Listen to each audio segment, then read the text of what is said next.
A coalition of thousands flooded Washington, D.C.'s streets on Saturday with one goal: to create a just and equitable future for communities of color and others harmed by white supremacy, so that we may all thrive together.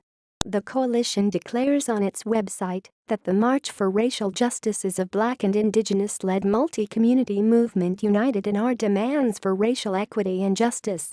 They seek to reverse laws, policies and practices that hasten inequality, dehumanize people of color, and maintain white supremacy, and march because as long as U.S. laws, policies, and practices remain steeped in white supremacy, basic human rights and civil rights for all, our universal and constitutional rights, will never be fully realized.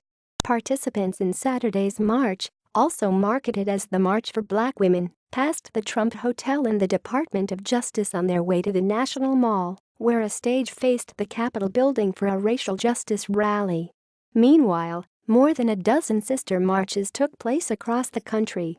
The organizers selected September 30 in honor of more than 100 Black sharecroppers who were killed in 1919 for daring to organize and demand better pay from white plantation owners.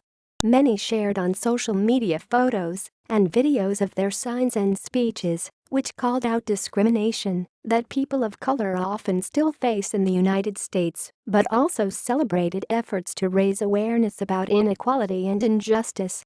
They addressed issues such as mass incarceration, police brutality, the NFL's number take acne protests, and the ongoing congressional battle to craft permanent legislation modeled on the Obama-era Deferred Action for Childhood Arrivals program for undocumented immigrants.